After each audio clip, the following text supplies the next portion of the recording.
Pourquoi parler cette année particulièrement des startups à l'occasion du Salon du Bourget? Par rapport aux éditions précédentes du Salon, on observe dans notre monde de l'aéronautique l'émergence d'un phénomène. Les startups commencent à investir le business de l'aéronautique, alors qu'on les voyait beaucoup plus traditionnellement centrés sur les nouvelles technologies de l'information, de la communication, le big data, etc.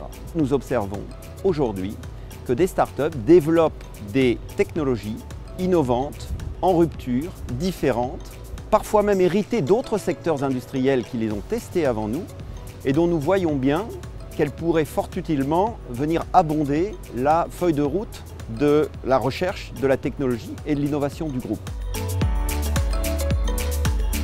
Des événements ont été créés qui donnent une tribune à un grand nombre de startups. C'est le cas du Paris Air Lab qui permet à 80 startups de s'exposer et de mobiliser la communauté aéronautique autour de leurs découvertes.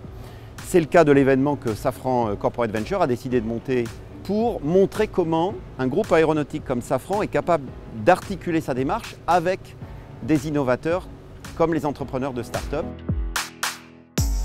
Chez Safran, on pense que ce n'est pas tant dans la confrontation entre des startups et nos groupes établis que des nouvelles solutions peuvent émerger, mais vraiment dans la coopération, dans la complémentarité. Et c'est ça qui avait conduit Safran à monter il y a 2 ans Safran Venture comme un des outils parmi d'autres pour aller travailler sur les coopérations entre startups et évidemment le groupe.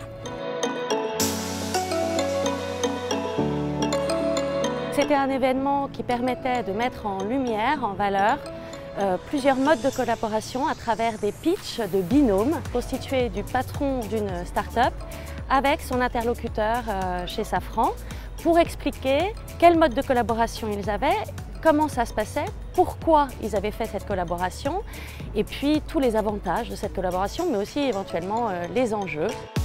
Et puis des représentants de Safran Aircraft Engine, de Safran Electronics and Defense, de la direction industrielle qui sont venus expliquer à 2 voix comment est-ce qu'elles collaboraient ensemble.